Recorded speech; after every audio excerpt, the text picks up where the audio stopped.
오늘 예배 오신 여러분 환영합니다. 전호자회 여러분 옆에 있는 분들에게 잘 오셨습니다. 인사하겠습니다. 잘 오셨습니다. 잘 오셨습니다. 네, 감사합니다. 느헤미야 강의 17번째 9장 1절에서 2절 변하지 않으면 죽는다 Change or Die라고 하는 설교 제목입니다. 자, 변하지 않으면 죽는다는 말은 미국 GE의 CEO 잭 웰치가 80년대 한 유명한 말이죠. 그러나 우리는 2008년 금융위기 이후에 GE를 잘 기억하지 못합니다. 그러면 GE는 망했을까요? 한때 백색 가전이라고 해서 GE 냉장고 하면 부와 명예의 상징이었죠. 근데 어느 순간 GE가 우리 가운데 많이 잊혀진 것 같았습니다.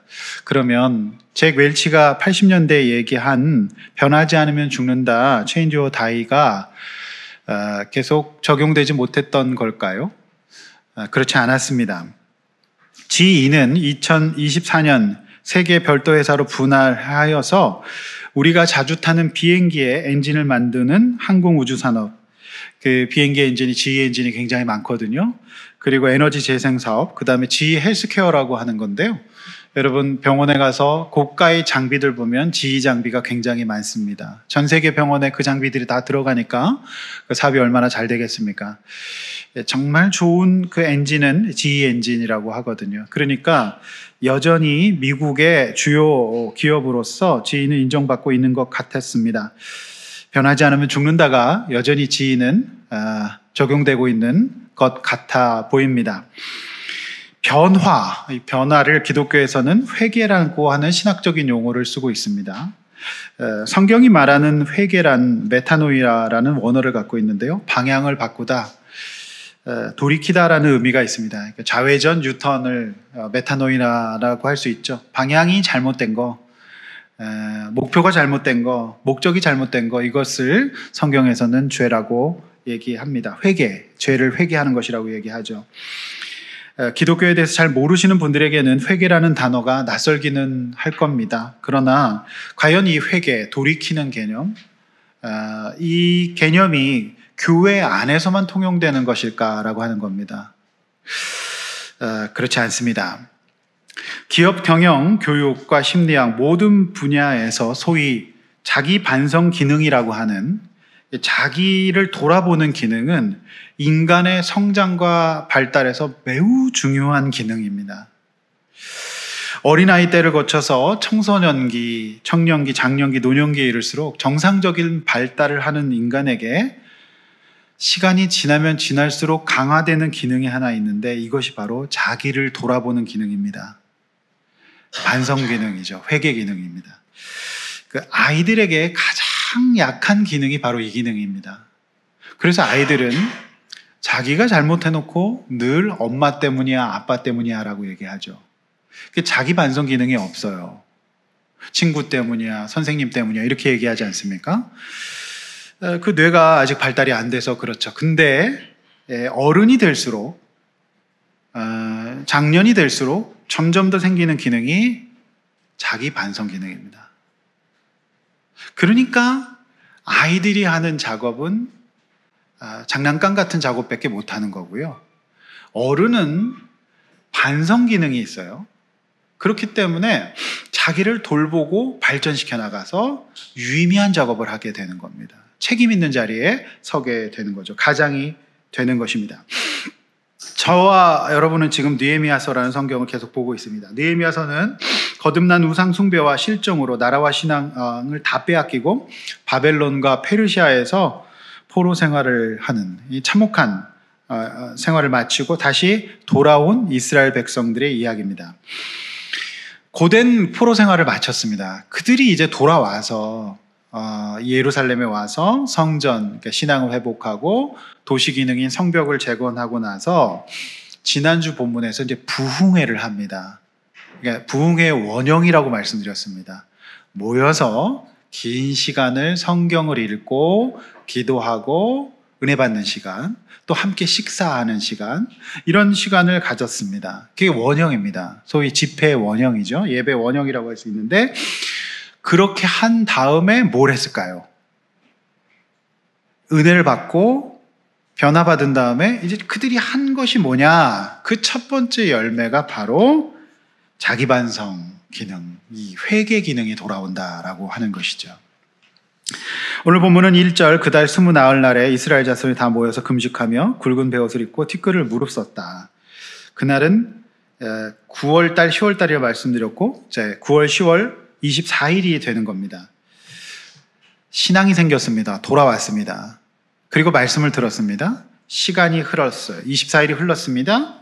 그냥 그들은 말씀 듣고 예배 참석하고 끝난 게 아니었습니다. 그들에게 생긴 증상은 변하고 싶었던 거예요. 자기를 돌아보고 싶었던 겁니다. 그래서 정말 사탄이 못하게 하는 게 뭔지 아십니까? 우리가 회개하지 못하는, 즉 우리 자신을 돌아보는 기능을 못하게 합니다. 그래서 사단을 또 한 방에 보낼 수 있는, 우리가 성장할 수 있는 기능은 또 이 기능, 자기 반성 기능, 회개 기능, 이게 영적으로 또는 심리 교육적으로 굉장히 중요한 기능이다라는 것을 우리는 알 수가 있는 것입니다. 자, 그래서 오늘 본문이 1절, 2절, 2절의 말씀인데요. 이 2절의 짧은 말씀에서 변화의 본질인 회개, 이 세 가지 측면으로 함께 나눠서 보려고 합니다. 과연 우리가 변한다는 것, 성장을 위해서 변한다는 건 무엇일까? 회개한다는 것은 무엇일까? 이 세 가지를 함께 이 본문의 근거에서 함께 생각하고 기도해 보려고 합니다. 자, 첫 번째 본론입니다. 변화되려면은 일단 절실해야 됩니다. 절실함이 필요합니다. 1절 상반절이죠. 좀 나눠져 있습니다. 자, 변화되기 위한 절실함의 표현으로서 금식이 들어갑니다. 저는 이제 금식 자체 행위보다는 더 중요한 것은 절실함이라고 생각됩니다. 여러분 보십시오. 사람이 곡기를 끊을 때에는요, 사생 결단할 만큼 절실하고 중요한 문제가 있을 때 그렇습니다. 이게 먹고 사는 것보다 정말 중요한 문제다, 목숨 걸 문제다 할 때 절실해지죠. 여러분 단식원이라고 들어보셨을 겁니다. 사람의 몸이 진짜 좋지 않을 때 단식을 하면요, 몸은 이 상황을 절실함으로 받아들입니다. 그래서 비상사태로 인식하면서 무너진 몸의 체계를 다시 세우는 원리입니다. 그래서 중요한 시술이나 혈액검사 같은 걸 받을 때 의사들은 항상 금식을 처방합니다. 중요한 검사를 해야 되기 때문에 절실하게 임해야 되는 겁니다. 그래서 살려면 금식해야 되는 겁니다. 그렇지 않습니까? 그래서 기독교에는 오래전부터 이 금식 기도라고 하는 전통이 있습니다. 그런데 이 금식 기도라는 게 그 뜻과 의미를 모른 채 형식적으로 또는 누가 시켜서 하는 거면 금식 기도가 아니라 금식 고문이 됩니다. 제가 고등학교 때 교회를 다녔는데 우리 교회 선생님이 한국대학생선교회 CCC 출신이었어요. 그래서 부암동이라고 하는 곳에 CCC 회관이 있는데 그때는 고등학생들까지 하이 CCC라 그래서 거기 모아가지고 집회를 했거든요. 연초에 1월 1, 2, 3일 동안에 2박 3일 금식 집회를 합니다. 거기에 우리 선생님이 저희를 강제로 데리고 갔어요. 그래서 그 부암동에서 탈출하고 그랬습니다. 너무 힘들었어요. 그래서 금식하고서 금식한 만큼 죽 먹으면서 보식을 해야 되는데 거기서 주는 죽은 그대로 다 먹고 교회 내려오자마자 라면을 10개를 끓여 먹고 치킨을 시켜 먹고 거의 사실은 속을 다 버릴 수 있는 행위입니다. 절대 안 됩니다. 금식한 만큼 잘 보식해야 됩니다. 40일 금식하시다가 돌아가시는 분도 계시거든요. 정말 위험한 일이긴 합니다. 자발성이 떨어진 금식은 고문이 될 수가 있는 겁니다. 그래서 정말 절실함이 생기면 이렇게 되는데요. 우리가 중요한 일에 몰입이 될 때는 밥 먹을 시간도 잊어버립니다. 그러니까 무슨 고시를 앞두고 있다든지 뭐 중요한 일을 앞두고 있으면 밥맛이 떨어지는 이유가 절실하기 때문에 그렇죠. 근데 요즘 아이들은 게임을 하느라고 굉장히 절실해서 밥 먹는 것도 잊어버리는 경우가 좀 있는 것 같습니다. 쇼츠 보느라고 밥 먹는 것도 잊어버리고 아이들이 하죠. 사람은 먹어야 살 수 있습니다. 근데 먹고는 살지만 잘 먹고 잘 사는데 사는 게 사는 것 같지 않을 때가 있는 게 인간입니다. 왜 그러냐면 인간은 동물과 짐승과 달라서 배가 부른다고 살 수 있는 존재가 아니기 때문에 그래요. 하나님의 형상으로 우리 지어진 존재이기 때문에 영혼과 정서, 마음이라는 게 있기 때문에 이 부분이 편해야 됩니다. 우울이 찾아오면, 우울이 깊어지면 제일 먼저 어떤 증상이 찾아오는지 아십니까? 우울이 깊은 사람들. 밥맛이 없습니다. 밥을 먹고 싶지가 않아요. 마음에 병이 들면 이 섭식에 문제가 생기거든요. 안 먹거나 많이 먹거나 이렇게 생깁니다. 그래서 가장 그 치료가 힘든 사람들이 섭식장애거든요. 그래서 먹고 토하는 아이들 같은 경우에는 이빨이 다 상합니다. 산이 너무 많이 나와서. 근데 여러분, 아직 내가 밥맛이 좋다. 이 정신건강이 괜찮으신 겁니다. 힘들어도 밥은 잘 먹는다. 괜찮으신 겁니다. 근데 저희가 진단하고 이렇게 볼 때 밥을 못 먹고 잠을 못 주무시는 이게 길어지면은 치료적인 대상으로 이제 보는 거죠. 우울로 인한 금식은 해서는 안 되죠. 드셔야 됩니다. 그래서 우리 마음속에서 이 곡기가 사라져. 밥을 먹고 싶지 않을 때는 우리의 몸과 영혼이 사인을 보내는 겁니다. 살고 싶다고. 누구에게 도움받으라고 이런 신호로 보셔야 되는 겁니다. 근데 성경에는 그렇지 않은데 하나님 앞에서 철실함을 가지고 매달려야 될 때가 있다. 이거를 지금 금식이라고 얘기를 하는 거죠. 그래서 성경은 이렇게 말합니다. 구약 이사야서 58장 6절, 마태복음 4장 1, 2절. 우리 앞에 화면과 주보를 보시면서 함께 읽어보겠습니다. 시작.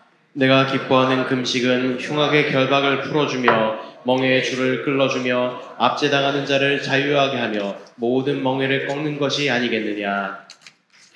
그때 예수께서 성령에게 이끌려 마귀에게 시험을 받으러 광야로 가사 40일을 밤낮으로 금식하신 후에 줄이신지라. 네, 우리가 하나님 앞에 절실할 때, 정말 도움이 필요할 때, 요렇게 하나님 앞에서 금식하며 기도할 때 어떤 일이 벌어지냐면 흉악의 결박이 풀어집니다. 우리가 이제 악몽을 꾸거나 답답할 때, 이럴 때는 뭔가 묶여있는 듯한 느낌 많이 받거든요. 그리고 또 자유함이 없어요. 뭔가 지금 누가 나를 속박하지 않는데 뭔가 인생이 매여 있어요. 그 다음에 멍해. 무거워요. 묵직한 것이 속에 있습니다. 자, 바로 이런 상황, 환경이 어려워지고 삶이 고단해질 때 이런 증상이 올 수 있는데, 이럴 때 이사야서에서는 금식할 때 이런 부분이 풀어진다고 얘기해요. 그래서 예수님도 이제 공생애를 시작하시면서 시험 받으시기 전에 금식하시면서 기도하심으로써 이기는 거거든요.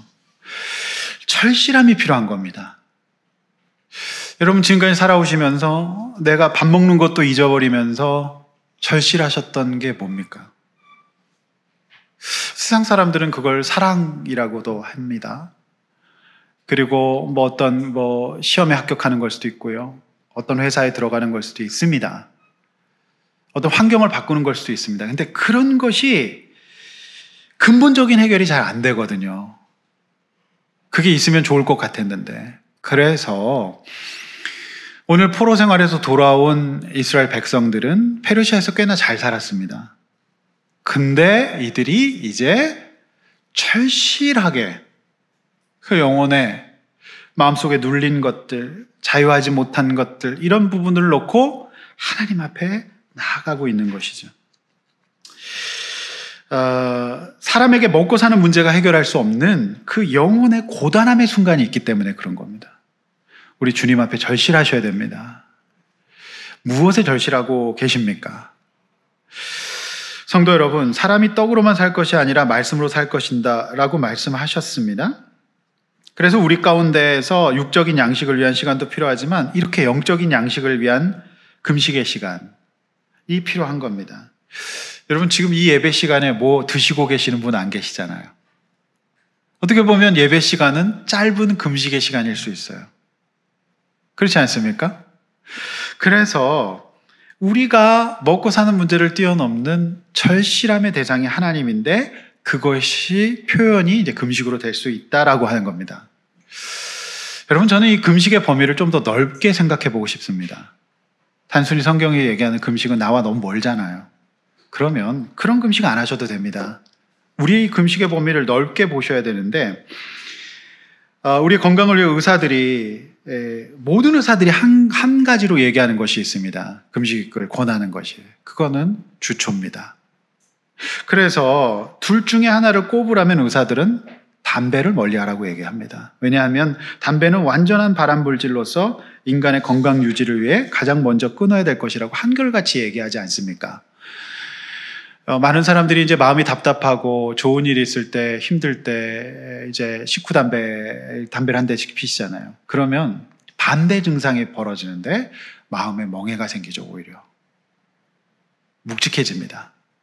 그런데 우리 하나님 앞에서 우리가 금식의 범위를 넓게 봐야 합니다. 우리에게 도움이 되지 않는 것들, 우리가 하나님 앞에서 절실해지지 않도록 하는 부분들을 구별하는 금식부터 하셔야 되지 않을까요? 대단하게 저는 금식 기도원 별로 안 좋아합니다. 그런데 이렇게 가는 게 아니라 먼저 우리에게 절제가 필요한 부분이 있을 겁니다. 그게 우리의 영육을 강건케 해서 하나님 앞에 절실함으로 나가게 할 것입니다. 그렇지 않습니까? 여러분, 또 의사들은 지나친 당을 금식하라 얘기합니다. 그렇지 않습니까? 그래서 여러분, 단순당과 정제탄수화물, 이게 이제 우리의 몸을 망가뜨립니다. 근데 몸과 영혼은 하나입니다. 그래서 영육의 구원을 위해서 요즘 사람들은 날이 갈수록 이 금식을 강조하고 있습니다. 뭡니까? 간헐적 단식 같은 거죠. 16대 8 같은 거죠. 그러니까 요즘에는 점점 더 갈수록 금식이 강조될 겁니다. 너무 많은 과잉으로 말미암아서 끊는 시간을 가져라. 어떤 사람들은 일주일에 하루 정도는 온전 금식을 예수도 안 믿는데 왜 이렇게 금식을 자주 하시는지는 모르겠습니다. 근데 이런 거 굉장히 강조하고 있습니다. 무슨 얘기입니까? 성경의 원리는 이 세상에서도 정확하게 통하고 있다는 얘기예요. 절실하다면, 변화되고 싶다면 하나님 앞에 우리는 그런 모습으로 기도하며 은혜를 구하며 나가야 할 것입니다. 이스라엘 백성들이 그랬습니다. 포로 생활했던 페르시아에서 잘 먹고 잘 살았습니다. 그러나 이제 돌아와서 그들이 그 풍요를 놔두고 금식하는 이유는 절실함을 생존해 두었다가 이제 하나님 앞에 그 절실함을 두는 표현으로 오늘 이렇게 곡기를 구별하면서 하나님 앞에 나가고 있는 것입니다. 따라서 우리가 이 시대에 내가 금식해야 될 것은 또 하나 있습니다. 미디어입니다. 지나친 미디어가 저 여러분의 영혼을 망가뜨릴 수 있습니다. 그래서 많은 교육학자들, 심리학자들은 자녀들에게 타임아웃과 미디어의 금식날을 정하라고 말하고 있죠. 여러분 핸드폰에 스크린 타임이라고 확인할 수 있습니다. 몇 시간이십니까? 보통 10대들은 20시간이 넘어갑니다. 거의 하루 종일입니다.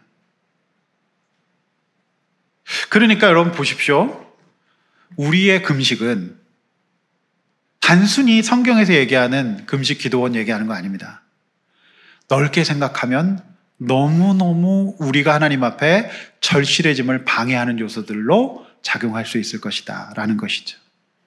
두 번째, 변화되려면 패션이 변해야 됩니다. 1절 하반절에서 2절 상반절인데, 자, 1절 하반절 보시면 그들이 굵은 베옷을 입고 티끌을 물었으며 이방 사람들과 절교했습니다. 자, 이 말씀이 무슨 뜻일까요? 자, 여기서 옷을 갈아입는데 단순히 패션은 우리의 복식을 의미하는 것은 아닙니다. 우리가 알다시피 패션은 사람의 옷차림을 넘어서는 광범위한 개념입니다.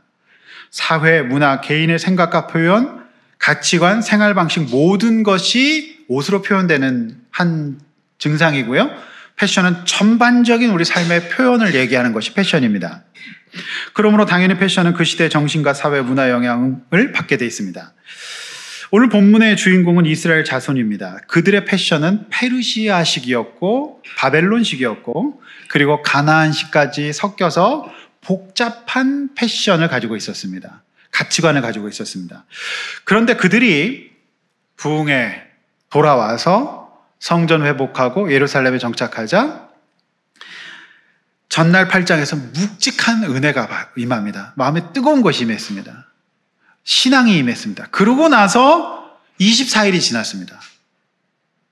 그게 유지되고 있었거든요. 그러고 나서 그들이 부흥의 첫 열매가 무엇이냐면 변화였어요. 그러니까 한 번도 입어본 적 없었던 굵은 베옷을 입습니다. 패션이 변하죠. 변합니다. 교회를 다니면 그 사람의 패션이 변합니다. 옷을 얘기하는 것이 아니라 가치관과 습관과 환경이 변할 수밖에 없는 겁니다. 여러분, 굵은 베옷은 구약에서 죄인을 상징하거든요. 그래서 이건 불편해요. 꺼끌럽고요. 시원한 면은 있지만 평상복으로는 잘 안 입습니다. 과거 진짜로 어려운 시절에 더울 때 이 옷을 입기는 입었지만은 그러나 이거는 죄인을 상징하는 옷입니다.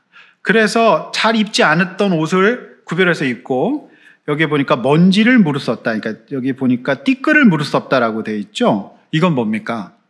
이게 구약의 상징인데요. 더스트입니다. 먼지 띠끌이죠. 그 위에 앉는다는 것은 내가 하나님 앞에서 이처럼 먼지 같은 어쩌면 지저분하고 쌓여있는 묵은 죄인이라는 것을 상징하는 거거든요. 그래서 죄를 범했을 때 이스라엘 백성들은 대대로 굵은 베옷을 입고 그리고 띠끌을 무릅썼습니다. 내가 먼지 같은 존재라고 하는 거죠. 여러분, 내일 그 동행 묵상 방송 들어보시면 역대기 하가 나오는데요. 거기에 요시야 왕이라고 있습니다. 요시야 왕이 그의 스승이 살아있을 때는 정말 잘했는데요. 그의 스승이 죽자 완전히 돌변합니다. 그래서 인간 존재란 참 가벼운 것 같습니다. 먼지 같은 존재인 것 같아요.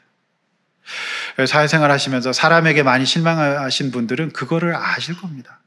얼마나 사람이 조속으로 변개하는지. 그 진짜로 먼지 같은 존재다. 사람은 믿음의 대상이 아니다. 그걸 또 깨달을 수 있고요. 영영이 젊음과 건강을 유지하실 것 같은 분들이 돌아가셔서 한 줌의 재로 남는 걸 보면 인간 본질은 정말 이 띠끌과 같은 것이 아닌가라는 생각이 들곤 합니다. 2절, 모든 이방 사람과 절교하고 서서 자기 죄와 조상들의 허물을 자복합니다. 자, 여기서 이제 성경은 이방 사람들과 이스라엘 백성이 절교했다고 되어 있습니다. 여러분, 절교라는 단어를 어떻게 받아들이십니까? 저는 이 본문을 그들이 절교했다기보다도 정상적으로 신앙의 발달을 했을 때 절교 당했을 가능성이 더 많다고 봅니다. 들어보십시오. 이런 겁니다. 어떤 사람이 있습니다. 이 사람 교회를 나왔습니다. 그리고 은혜를 받고 말씀이 들어갔습니다. 은혜를 받았습니다. 묵직한 은혜, 뜨거운 은혜가 받고 뭔가 변한 것 없는데 용기가 생깁니다. 성령께서 함께 하십니다. 그러면 이 사람이 이제 어떻게 되냐면 사람이 달라져요. 그래서 이전에 만났던 친구들, 재미와 죄와 함께 즐겼던 흥을 자꾸 깹니다. 달려야 되는데 우리는 오늘 여기까지 하면 안 될까? 그리고 흥을 깨는 소리를 자꾸 해요. 금요일 날은 자기 목장을 가야 된다든지 또는 나는 주일은 안 된다든지 그리고 오늘은 여기까지만 1차까지만 합시다 하면서 자꾸 흥을 깬다든지 그리고 이제 상 차려놨는데 자꾸 기도한다든지 그리고 자꾸 뭐 교회가 어쩌고 우리 목사님이 어쩌고 뭐 성경이 느헤미야가 어쩌고 저쩌고 뭐 자기 반성기는 막 이런 얘기를 하니까 세상 사람들은 재미가 없죠. 얘가 있으면 자꾸 판이 깨지는 거죠. 그러니까 이런 겁니다. 조금씩 연락이 뜸해지죠. 그리고 나중에는 아예 연락이 안 오게 될 가능성이 있어 보입니다. 여러분 어떠십니까? 저는 10대 시절에 교회를 나가서 예수 믿었습니다. 근데 제가 예수 믿지 않았죠. 불신가정에서. 저는 정말 참 잘 놀았습니다. 학교에서 전교 짱이었고 일진이었습니다. 그래서 저와 함께 죄를 짓고 나쁜 짓 했던 친구들이 많았습니다.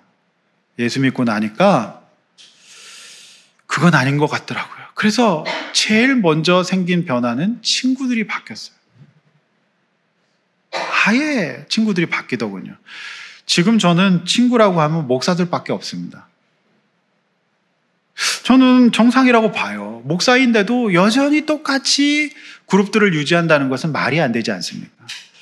성도 여러분, 절교보다는 절교 당했다고 저는 보여집니다. 이렇게 반문할 수 있죠. 그러면 그들은 어떻게 전도하느냐? 그들도 사랑해야 되지 않느냐? 그들도 귀한 영혼들 아니냐라고 할 수 있어요. 그런데 여러분, 여기서 말하는 절교란 그들을 사랑하지 않거나 관심을 갖지 않거나 소위 애들 말로 이렇게 그냥 모른 척하고 이렇게 쌩까고 뭐 이렇게 얘기하죠. 그런 거 아닙니다. 이 여기서 절교는 나의 변화가 이루어지기까지 내가 오히려 상대를 변화시킬 수 있는 힘과 능력을 가지기 전까지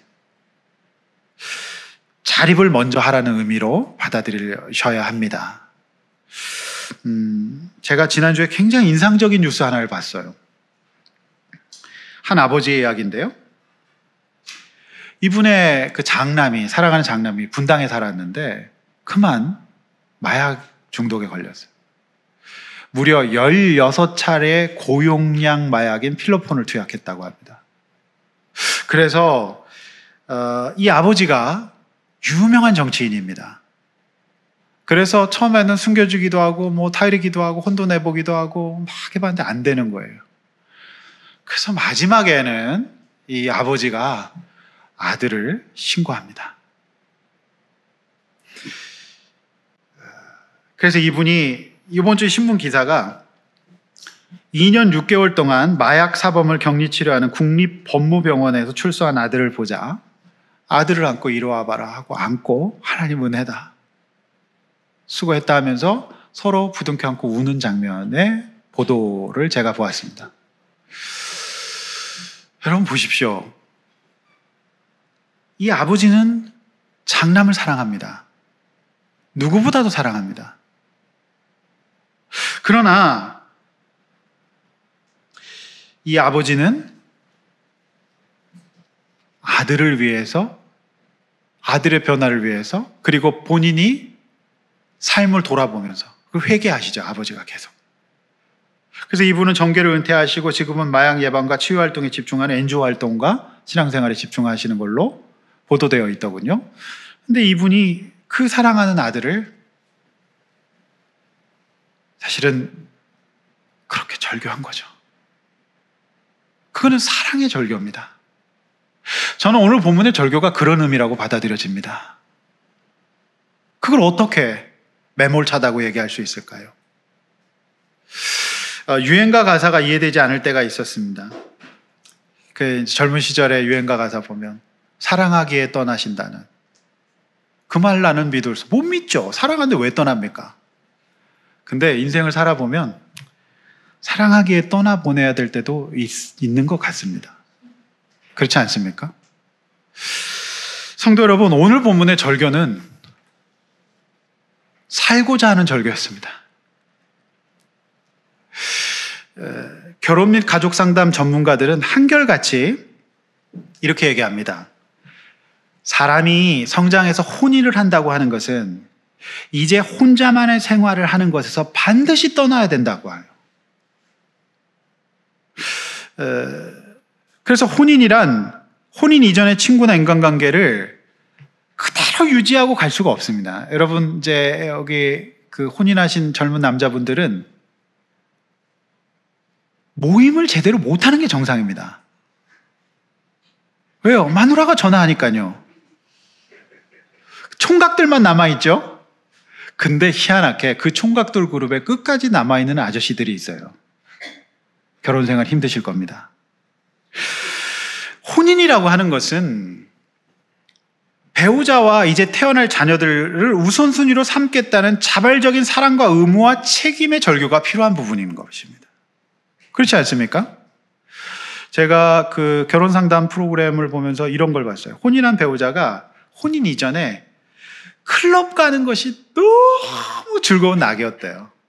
그래서 이 어머니가 애를 맡기고 클럽에 가시는 거예요. 말이 됩니까? 근데 이게 현실이라고 해요. 여러분, 결혼해서 절교가 필요한 겁니다.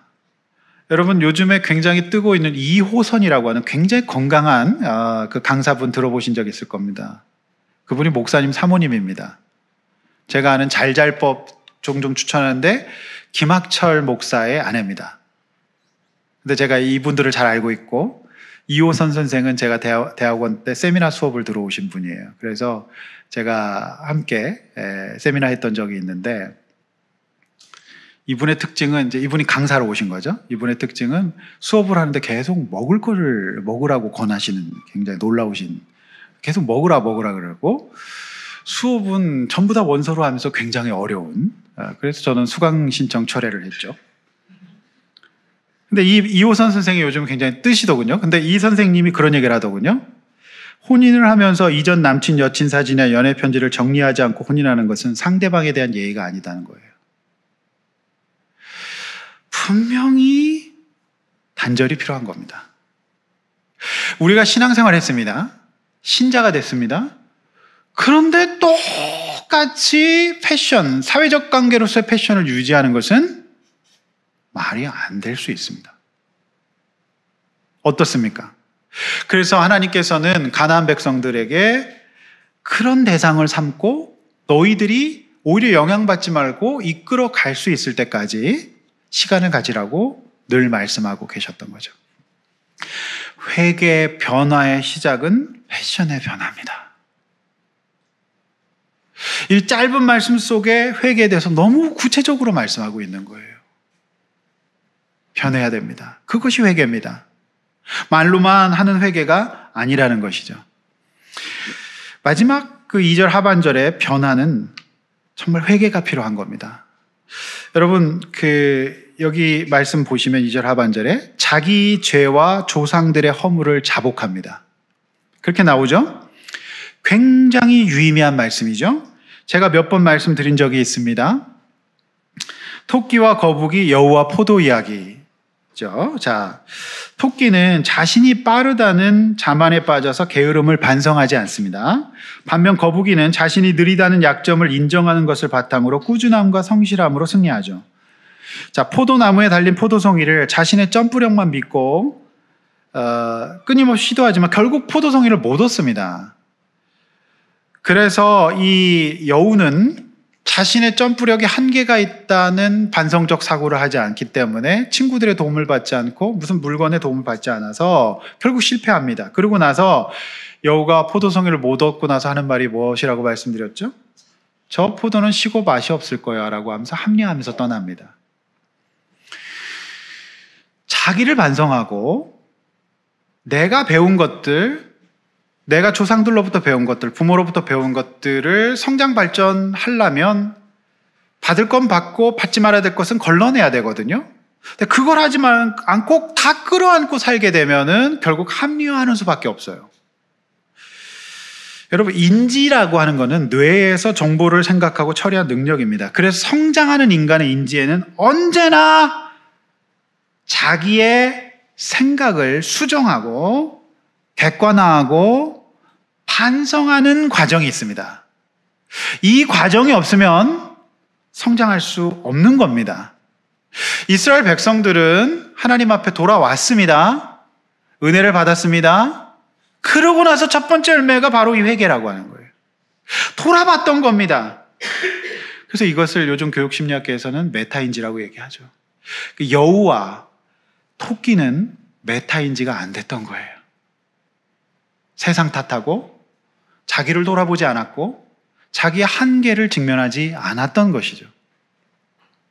결코 이 성경 말씀의 진리는 교회 안에서만 쓰임받는 말이 아니라는 겁니다. 여러분, 올 가을에도 아이폰 17이 공개되었죠. 나왔죠. 근데 우리가 알다시피 스티브 잡스가 사망한 뒤에 팀 쿡이 CEO가 되자 잡스 없는 애플의 위기설이 감돌았죠. 그러나 결과는 어떻습니까? 팀 쿡은 애플을 더욱더 승승장구시키고 있었습니다. 근데 여기서 메타인지를 합니다. 팀 쿡은 잡스 같은 천재가 아닙니다. 그는 제품을 개발하거나 디자인에 관여하지 않습니다. 왜요? 그가 못하는 거거든요. 그래서 팀 쿡은 내가 못하는 것을 인정합니다. 그리고 자기가 할 수 있는 것이 무엇인지 아십니까? 팀 쿡은 엄청나게 성실한 사람이었다고 해요. 그래서 팀 쿡은 매일 새벽 4시부터 일을 시작하면서 잡스가 만들어 오는 판에 내 실화를 이게 내가 잘할 수 있는 거다. 내가 못하는 부분 괜히 어설프게 잡스처럼 하려다가 망한다는 생각 때문에 그는 그렇게 개발했고 결국 집중화와 안정화에 집중해서 앱스토어를 통해서 애플 뮤직, 애플 TV 등 엄청난 돈을 벌고 있다라고 하는 겁니다. 성도 여러분, 이게 바로 메타인지입니다. 자기 반성 기능이죠. 그러니 우리가 영적으로 하나님 앞에서 구원받고 성장하는 길에 있어서 은혜 받은 백성들은 당연히 회개하죠. 자복합니다. 우리가 왜 이렇게 고생했을까? 우리가 왜 이렇게 인생을 허비했을까? 돌아와서 자기를 돌아보면서 메타인지, 그러니까 교육심리에서 메타인지라고 합니다. 그리고 교회에서는 회개라고 하죠. 결국에는 사단이 정말 마지막 시대가 될수록 이걸 못하게 할 겁니다.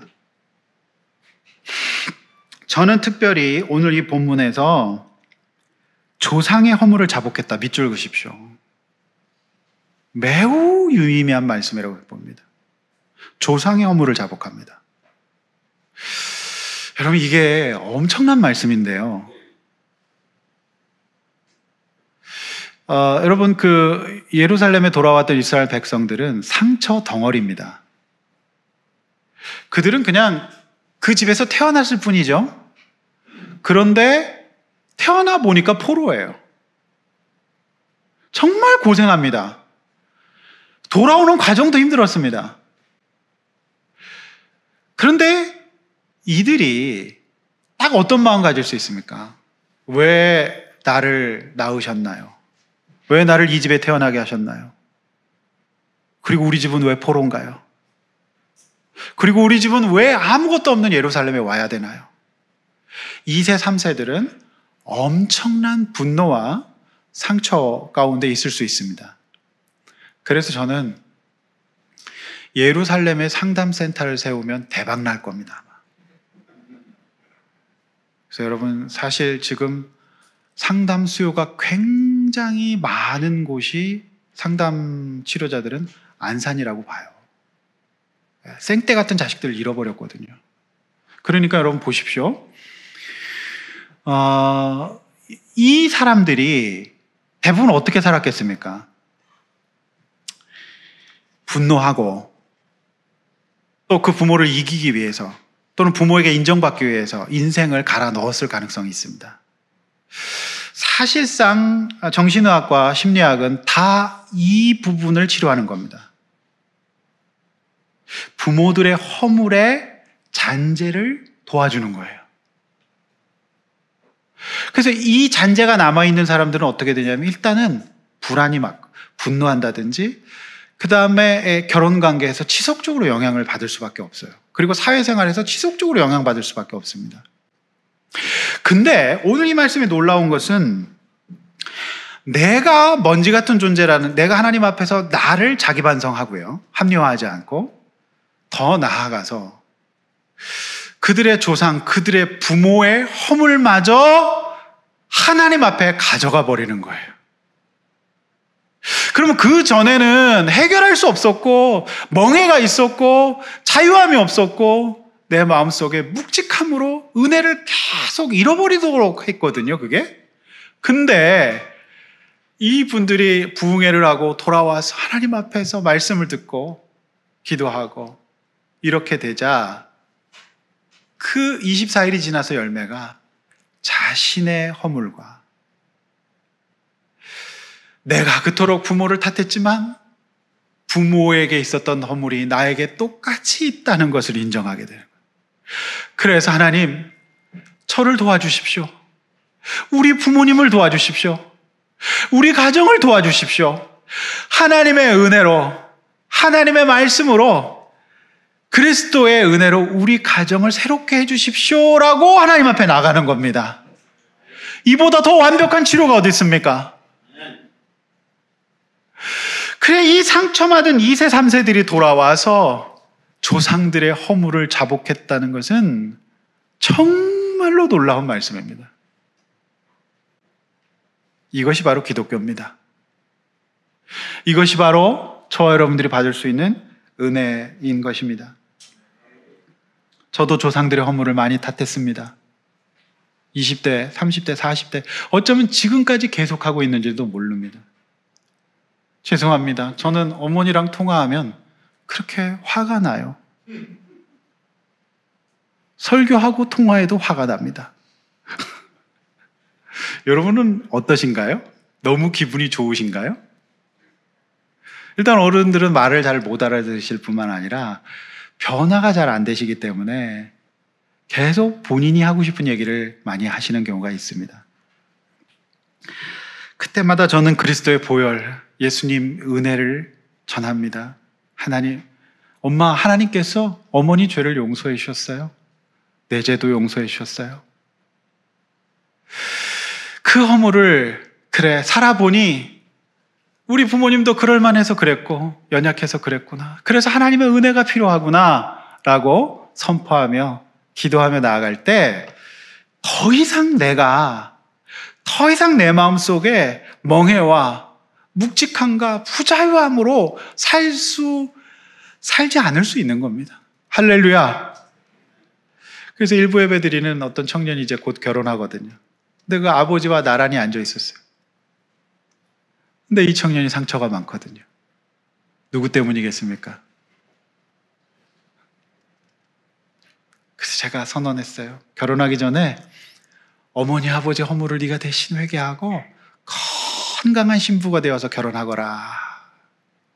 아버지가 옆구리를 이렇게 찌르시더군요. 네가 회개를 해줘라. 이런 것 같아요. 부모님이 회개하길 기다리다가 너무 늦습니다. 내가 회개하고 가는 게 더 빠를지도 모릅니다. 할렐루야. 여러분, 이 근본적인 변화가 있을 수 있습니다. 그게 저 같은 사람일 수 있고 우리 성도님일 수 있습니다. 하나님의 은혜의 회복에 한계는 없는 것입니다. 믿으시기를 바랍니다. 그래서 저는 너무너무 놀라운 말씀이에요. 그래서 오늘 사실 9장을 다 끝내려고 그랬거든요. 너무 길어서. 근데 이 2절 말씀에서 더 이상 넘어가지질 않는 건 너무 중요한 진리 같아서 그래서 제가 어제 설교 준비가 꽤 늦게 끝났습니다. 그래서 원고도 제가 못 드렸어요. 근데 원고 안 드리려고 원고 드리니까 그것만 보시고 별로 도움이 안 되는 것 같아요. 성도 여러분, 결국에는 우리의 삶은 조상의 허물을 내가 해석하고 거기에 더 이상 깔려 살지 않는 그 변화가 근본적인 회개라는 것에 대해서 어떻게 생각하십니까? 이 은혜를 받으시기를 원합니다. 사단의 그 이사야서 말씀처럼 사람이 흉악이 풀어지고요. 뭔가 눌려있던 멍에가 떨어지고 마음속에 멍듦이 해결될 줄로 믿습니다. 이것이 하나님의 은혜입니다. 이것이 신앙생활입니다. 그러니 이 일에 어찌 우리가 절실하지 않겠습니까?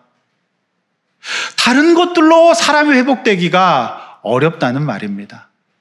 잠시 방편일 뿐이죠. 말씀 맺습니다. 사랑하는 성도 여러분, 자기 반성 기능, 성경이 말하는 회개란 교회 안에서뿐만 아니라 하나님이 지으신 세상 모든 분야에서 소중합니다. 자기 반성 기능을 가져서 메타인지를 통해서 여러분이 소속된 집단에서 성장하시길 바랍니다. 아멘입니까? 부디 오늘 말씀 듣는 모든 성도님들이 하나님 앞에서 절실함을 회복하십시다. 그래서 내가 금식해야 될 것들 금식합시다. 삶의 모습으로서의 패션을 바꾸고 죄 많은 세상에서 죄의 종노릇을 하거나 죄의 피해자가 되어 세상을 사는 것이 아니라 하나님 앞에서 자신의 죄와 조상들의 죄까지 회개해 버립시다. 그것이 우리가 사는 길입니다. 여러분의 삶에 안전하고도 빼앗길 수 없는 영혼의 평안함이 주어지시기를 주님의 이름으로 간절히 축원합니다. 우리 찬양하고 기도하시겠습니다. 이 시간에 함께 말씀 듣고 여러분 이제 기도하셔야 됩니다. 여러분 세상에서도요, 자기 반성하지 않으면 성장하지 못해요. 토끼와 여우가 되지 맙시다. 성도 여러분, 우리가 하나님 앞에 나를 돌아보고 나의 허물을 자복하고 내 주변 사람들의 죄를 대신 회개합시다. 그래야 그 멍에가 벗어지고 자유함이 임하고 하나님 바라볼 수 있을 겁니다. 그래서 우리가 이렇게 찬양한 거예요. 주님이 산성이고 산입니다. 그렇게 하지 않으면 요동하기 올 겁니다. 지진이 올 겁니다. 살 수가 없을 겁니다. 우리 주님 바라보고 성경 말씀대로 자복하고 회개하며 나갈 때 여러분 흔들림 없는 인생, 우울하지 않는 인생, 요동함 없는 인생, 조울 없는 인생 살게 될 겁니다. 주님 나를 도와달라고, 주님 바라보고 승리하게 해달라고 주여 한번 외쳐 기도합시다. 주여, 아버지 하나님, 세상을 바라